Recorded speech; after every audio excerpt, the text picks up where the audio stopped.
What's up, everyone? Happy Sunday. Welcome into another game day update. I'm Kelcey. That's Mike. And today, the Memphis Grizzlies will take on the Sacramento Kings here at FedExForum. It's a little bit of an early one. It's a 5 o'clock tip off. And that's a little bit exciting, I guess, because then we get to have the rest of our evening. I don't know. What do you do after a 5 o'clock game, Mike? Wow, that's a good one. Maybe catch some late football. Maybe we'll be able to. Well, I know that might not be your plans. My plans is probably to catch some late football. But hey, look, I would be remiss if I did not acknowledge the beautiful nail color you have. Right, it almost kind of matches my shirt, so it looks absolutely fantastic. I'm loving what I'm seeing right there. It's almost like we work for the Grizzlies or something. I don't know. All right. And where were we? We got something to talk about, right? Let's get the injury report off right off the bat, because obviously the Grizzlies will be without Ja Morant today, and that leaves a huge hole in the point guard spot. Sam Merrill is also up for the Grizzlies. We talked to Coach Jenkins yesterday at practice, and he said that obviously that point guard position is not filled by one person. It is going to have to be filled by a committee. It's Tyus, it's D'Anthony, it's Kyle, it's maybe somewhat Desmond Bane. What do you see being the best kind of fit and rotation in that number one spot? It is so tough to even imagine trying to replace that void, because we lose a player the caliber of Ja Morant. There's no filling that. There just isn't. And we all want a speedy recovery for the young man. He's just starting to figure out how great he can be. Obviously, he's having a career season. He just dropped that global commercial a week or so ago, and it was like everything was happening at the right time. So hopefully we can get beyond this pretty quickly. But the Grizzlies do have games to play, right? The league won't stop and slow down because the Grizzlies are short of their franchise point guard. I was thinking about this. I had to drive up today from a quick holiday trip, and so I was on the road the last 3 hours, and it was one of those things where this is the time where a guy like Kyle Anderson has always said he wants to play point guard. He wants to be a facilitator for this team. Now, I don't think he steps into that starting role, but now he has all the minutes that he wants behind Tyus Jones to come in and be a facilitator. That also allows the Grizzlies to play a little bit bigger and get Xavier Tillman possibly back into the rotation, and get Brandon Clark to go big with Jaren Jackson Jr. and Steven Adams. It makes them a little bit bigger up front. I think that might be the key the Grizzlies go to, and we'll see. But they'll have their hands full with the Sacramento Kings, because those guys know how to get up and down and put the ball in the hole. What do you see? How do you feel this void? Yeah, I agree. I think that having Tyus, having Kyle, and people might look at that and be like, Kyle, but Kyle did play point guard in college, so he does have that experience. But I think both of those players do a good job at filling the void in moving the ball and sharing the ball and getting assists. It's the scoring that I think is going to have to come from somebody else, whether that's Dylan, Jaren, Steven Adams might need to step up a bit with points in the paint. Obviously, this team leads in points in the paint. A lot of that is Ja Morant, who leads as a single person in points in the paint.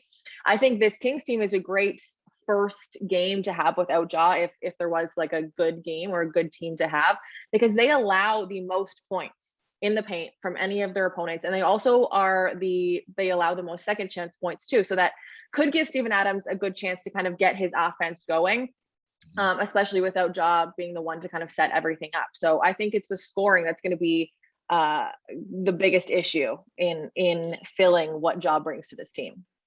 Completely agree with you. And, you're losing 25, 26 points a game right off the bat. And the Grizzlies were having problems finding additional scoring, even with Ja on the floor.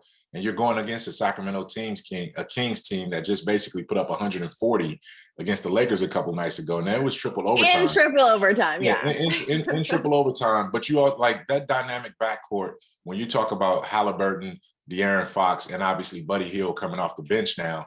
And I just saw a stat a few minutes ago. Buddy Hield is one of only 2 players in NBA history to open the first 20 games of a season making at least 2 3-pointers. The only other person to do that is Steph Curry. So you know that they have firepower coming off the bench. Now the Grizzlies bench is going to get tested too. So they're going to have to figure out a way to put points on the board, because as we know, when you're ranked 30th in the league in defensive rating, you're not stopping a whole lot of people. So you got to make up for that some kind of way.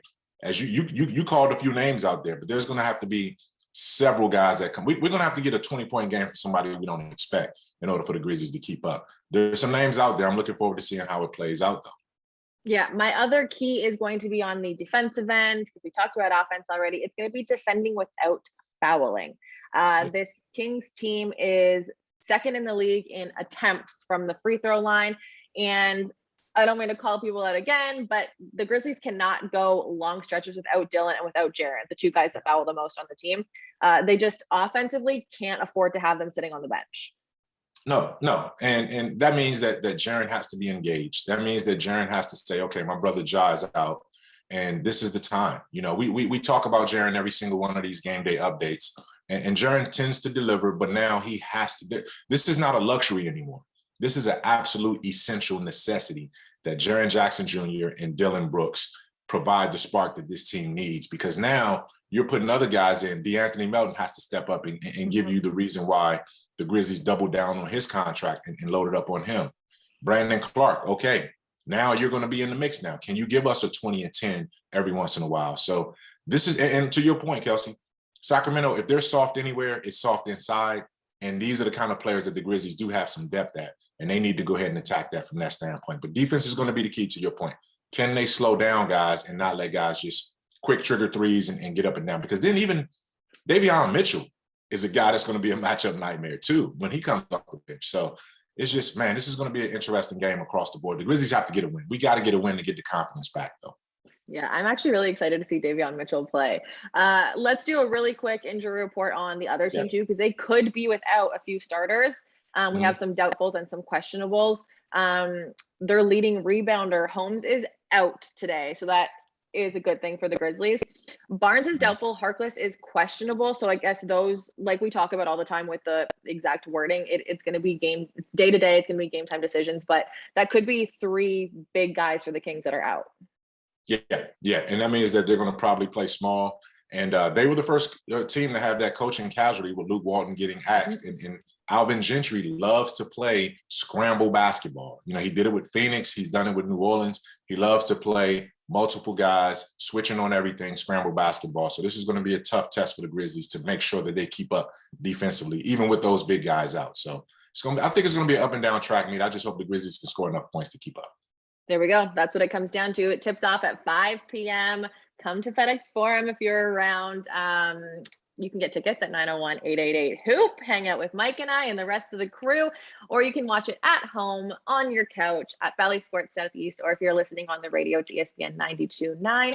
And of course, please follow along all of our social channels, Twitter, Facebook, Instagram, TikTok, all of the above. It's at MemGrizz.